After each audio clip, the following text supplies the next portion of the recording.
Hi, my name is Christopher. I also go by Screaming Color, or just Color is kind of what I'm preferring these days.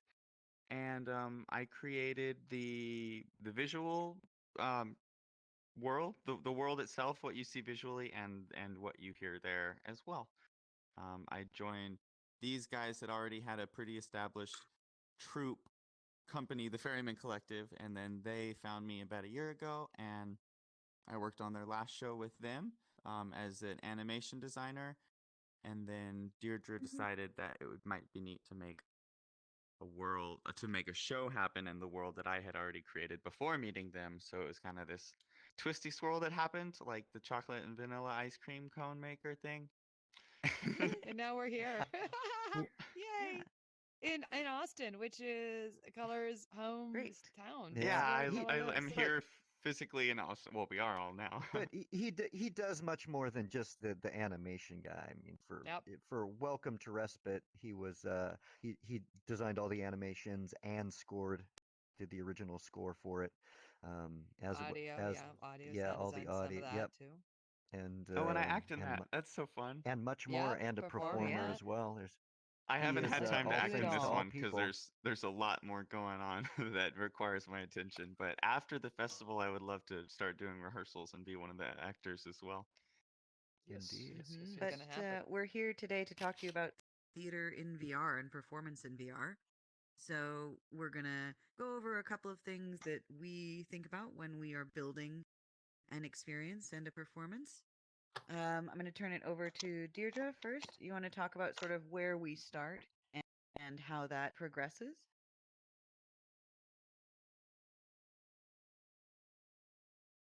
Are you muted? Oh, I'm muted. Yeah, I'm Yeah. muted. That happens too. So generally, when you want to do a show in virtual reality, you can use several different platforms. We choose VR chat because of the affordances it allows us with avatars and worlds. And usually you have to you can do many ways, but we usually build the world entirely and then do the show in the world based on the script. Well, this show actually came about quite differently. Um, Color has this two amazing worlds in VR chat currently. It's called Gumball Lounge and Club Gumball. And they're both amazing. And they're puzzle worlds. You go in there with your friends and you can, you know, bond together over creating or, over solving puzzles. Or in Club Gumball, you can even go by yourself.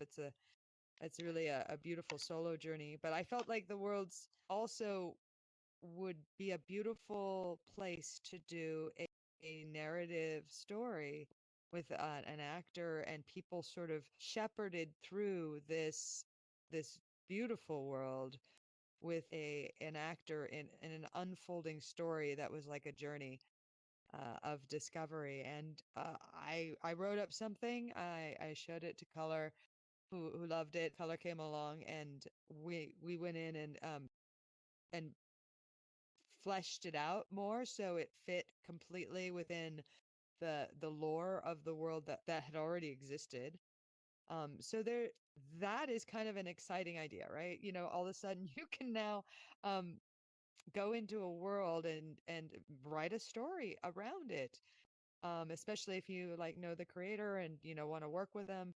Um and it's just a whole different way of approaching theater making in VR. So that's kind of how this particular project came about, was the idea of having a world that already existed that we brought something into. Very cool. Yes. So then, Christopher, what do you think attracts you to creating and building worlds in VR specifically, and how that then relates to performance in VR? Well, um, what? Well, I'll start with what first brought me to VR chat, and that was it was like the very first day I ever had my Oculus, and a friend on Facebook saw that I did, so he said, "Hey, meet me in VR chat." Otherwise, I probably wouldn't have been in there my very first day, but as destiny would have Sure. it. And so I just instantly fell in love with the ability to create anything you could possibly imagine. Like anything that you want to, anywhere you want to be or anything you want to be, you could do that in VR chat. And I just I guess, ran with that. And so I like one of the things that I love about VR is like we've talked about before, scale. And I like, kind of like when you go outside and you look at the stars and the mountains and like Montana and you feel so small, but it doesn't make you feel insignificant. It makes you feel like powerful because you know that you're connected to all of it. So I like making people feel small. I'm making people feel big by making them feel very small. So everything I like to create is just giant pyramids and giant towers and giant mountains, just because it creates this sort of like sense of awe. And you can't do that in real life, Like you can build No. a theater set maybe, but we don't have the budget to build a 800-foot gumball machine. But we can Right, in and VR this chat. allows you the ability to do that without a multi-million-dollar budget Mm-hmm. to build these incredible sets and things like that. Certainly one of the benefits of it is that ability, as you said. Mm-hmm. So then I want to ask some of our other team members, Braden, what do you think in terms of the application for theater in VR sort of moving forward, and why is it so, well, start with maybe why it's effective, why you think it's effective and important, and then Sure. sort of potential applications. Absolutely. So VR inherently has a sense of presence and embodiment where it's much more immersive by its very nature than, say, watching something on a traditional 2D screen. But for the type of theater that we do specifically, which is called immersive theater or playable theater, there's a few different terms, but generally speaking, it's um, rather than you being out in the audience as you are today and us up on the stage as we are today, with immersive theater, whether it's in VR or in real life or physical space rather, the audience member is with the actors. They themselves are a participant in everything that's happening, and depending on the actual production, sometimes that's more passive and not necessarily interacting directly too much, but typically they're interacting in real time with the actors and influencing what happens in the story, even though they're generally scripted in some sense. Ours are very much scripted and narrative based, yet they're extremely interactive because our audience members are part of it. And with VR, we can bring these sorts of experiences to everyone in the world, where we can do things that, as Color pointed out, just simply aren't possible in the real world, be it for financial reasons or simply because the laws of physics do not allow for it.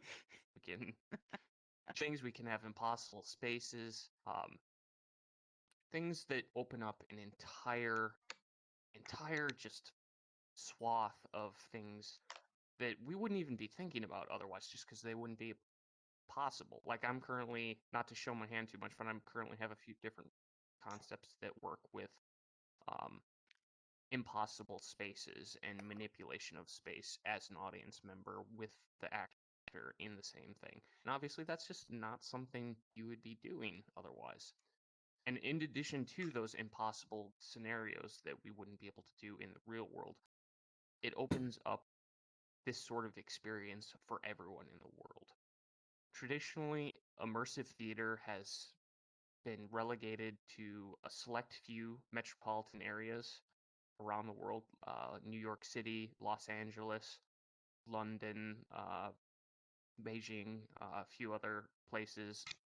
But if you don't live in those areas or aren't able to travel there, this sort of entertainment and art simply hasn't been available historically. I myself live in a state in the United States called South Dakota, which is very rural and very far away from any cities. So up until the advent of VR and this sort of work, it was literally impossible for me to have experienced it. My entire exposure up to that point was through reading about it and watching documentaries.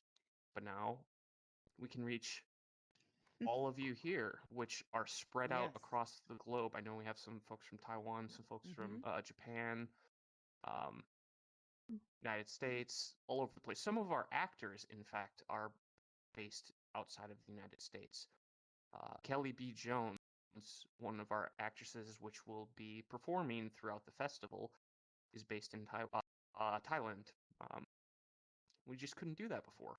But going forward, thing that excites me the most, I would say, is not only the further unlocking of these new and interesting ideas and concepts that we wouldn't be able to do in the real world, but I'm very, very much looking forward to combining VR and AR experiences where people can go to actual physical locations should they choose, and they're, in an area where they can travel or be there, and put on an AR headset and explore the space, while at the same time, people anywhere remotely in the world can join via VR and go to a digital recreation of the same space. So you'd have people in a physical version of it and people in a digital version.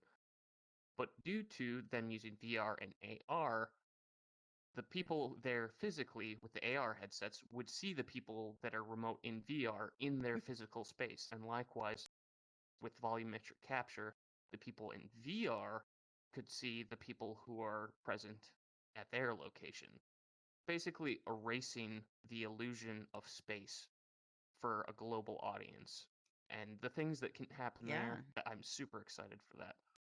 That's, I mean, yes, I think that's probably the next sort of iteration is the meshing of all of these things, Yes. sort of hybrid activations or hybrid performances of live performance XR, including Yes, AR and we're VR, but also we ourselves are doing a hybrid performance where we'll have a live installation, a pop-up of a physical part of our set in Los Angeles, where then you can go and attend one of our shows in headset that we provide for you, but you're within the world. So I think I agree. I think we're going to see a lot more mixing of that. And even at this festival, of course, when you go into the exhibitors hall, everyone's got all of their booths and their incredible installations. And it really makes you feel, I think, much more a part of everything. It's less isolating and right. everything yet. We're Ooh, erasing ooh! If you the guys want to boundaries. see it, Oh, it yes. will be a hybrid event. So you just go to ferrymancollective.com, follow our newsletter. In fact, and then we'll send out information on Welcome to Respite, which will be playing virtually, and you can get tickets for in April. So yes, Yep. you can. It'll be a live installation in Los Angeles, but we'll also be selling tickets in for the hybrid only, where you can come in on your headset, your Oculus Quest 2 or your PCVR, and see the show that way. So keep an eye out for that. And then, yeah, we're very excited. Steve, I would wondering if you would Hi. talk a little bit about. We've been sort of talking about how once you're doing things in VR and what happens then and the applications of that, why VR is important. But what makes a good story for VR? Because certainly not everything is perfect for VR, although it is wonderful. But what do you think of, the pieces that we've done and others where it's really effective to bring something into VR and tell it in the way that we do? Sure. Well, I think any story that connects on a human level could be appropriate for VR. But specifically, the type of work that we do is many of us come from the in real life immersive performing community. And so that lends itself well to the type of performing and storytelling that we do because, as Braden touched on it, it is such an immersive and intimate medium with which to connect one-on-one with audience members and spend that time with them and interact with them to bring them through these wonderful worlds um, the story is so much bigger than if you were sitting in a chair in a theater and just watching it unfold. We get to take you in and take you through it. We Our Welcome to Respite show that we adapted was um, it was our audience our audiences are smaller in number than some other types of performances or concert type settings. So stories that we look for are things that we can adapt and work within. Well, the platforms, the social platforms that allow for a certain amount of audience members just enough the tailor scripts to and bring in and still where they're not large audiences, but they are large enough to get people through and then also react and relate with people on an For intimate sure. level. And speaking of the amazing worlds that we create, Argos, can you guys put our wonderful Gumball Dreams trailer up so they can see this is our current world that we're showing at South by All right, I'll Southwest, so you scoot guys can aside. get a sense of what we do and what we mean by an immersive world that you get to be a part of. Let's see if we can. As you know, all of this technology is very finicky, and here we go. Ooh.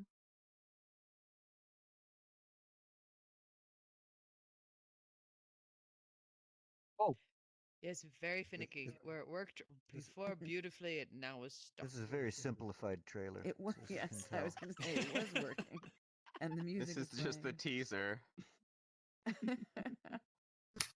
As you can see, the world that Screaming Colors created is depth. It's very Yes. black and white.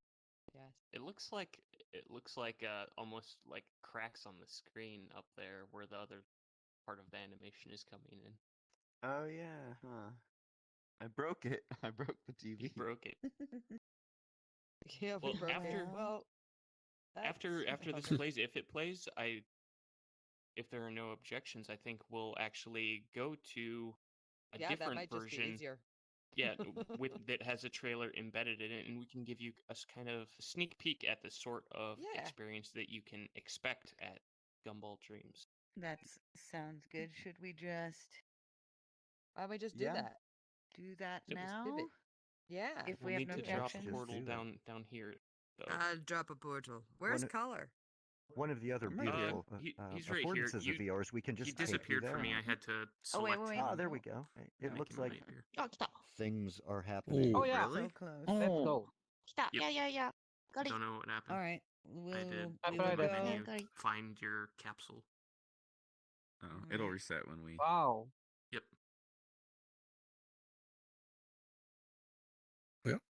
All right. Finish it? Oh, never mind then. Okay, let's go. OK, ガリ。 Here we go.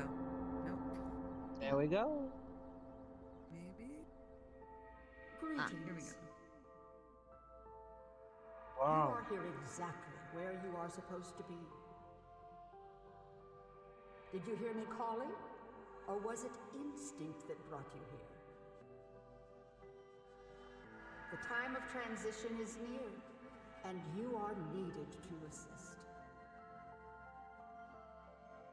It is an individual journey that began in this moment, at your beginning and my end.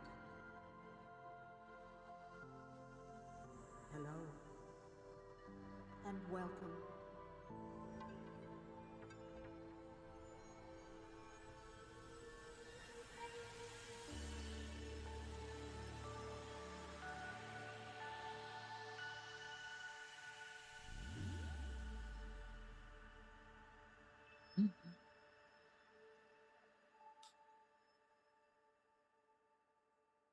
Thanks. So there you go. Nice. Thank you, Good guys. buddy. Nice. And some So champagne. that's our Yeah. wonderful trailer. And Yeah. now Oh, hopefully we yeah. will So take Yeah, you. beautiful. nice. Congratulations. Yeah. You're beautiful. Thank you. you, guys.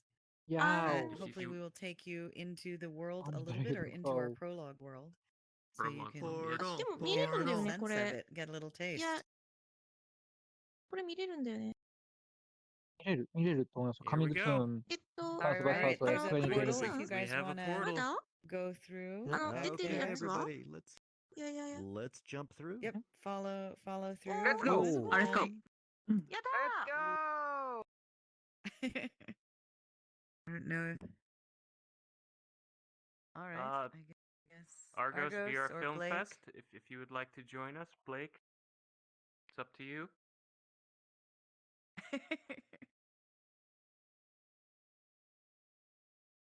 Guys, enjoy. I'm gonna hang out here and make sure we pick up any stragglers, and I'll take them directly there if anyone comes in. great. Thank you so much. Yeah, my pleasure. All right, we'll see you in there, hopefully. Yeah, see ya. All right. I'm gonna jump in.